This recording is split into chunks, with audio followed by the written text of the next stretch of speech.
میرے آقا نعمت امام اہل سنت عظیم البرکت عظیم المرتبت پروان شمع رسالت مجدد دین و ملت مولانا شاہ احمد رضا خان علیہ رحمت الرحمان اپنے شعرا آفاق ترجمہ قرآن کنز الایمان میں اس کا ترجمہ کچھ یوں کرتے ہیں. ان کے لیے بسنے کے باغ ہیں، ان کے نیچے ندیاں بہیں، وہ اس میں سونے کے کنگن پہنائے جائیں گے اور سبز کپڑے قریب اور قناویز کے پہنیں گے. وہاں تختوں پر تکیہ لگائے.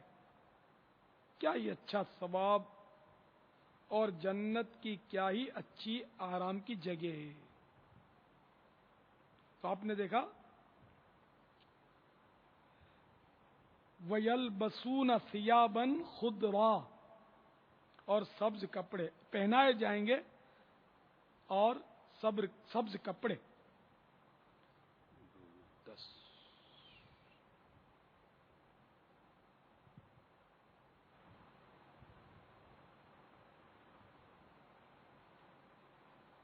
اچھا سبحان اللہ کہیے سبحان اللہ. کیا بات، اتنی پیاری بات ہے، اس لیے میں نے آپ کو سبحان اللہ کہلوا دیا. ہائے ہائے ہائے. یہ حضرت مفتی احمد یار خان علیہ رحمت الحنان اپنی تفسیر نور العرفان میں اس کے تحت لکھتے ہیں، اس سے معلوم ہوا کہ رب کو سبز رنگ بہت پسند ہے. تو رب کے بندے کو سبز رنگ کیوں پسند نہ ہو؟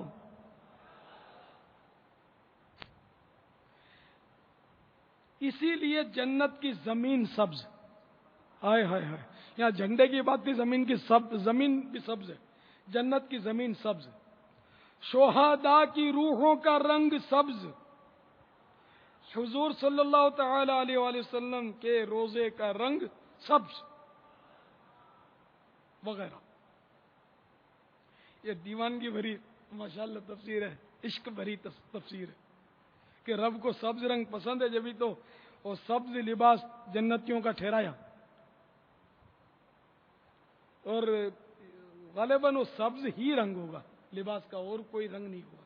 مجھے یاد پڑتا ہے، اگر آپ کو یاد ہو تو. واللہ تعالی اعلم. تو سبز رنگ سے پیار کرنے کی ہر وجہ الحمدللہ موجود ہے. تو یار اس کو پاؤں میں ڈالنا، پاؤں اس کے اوپر رکھنا ہے، اور اپنے کو مزہ نہیں آتا.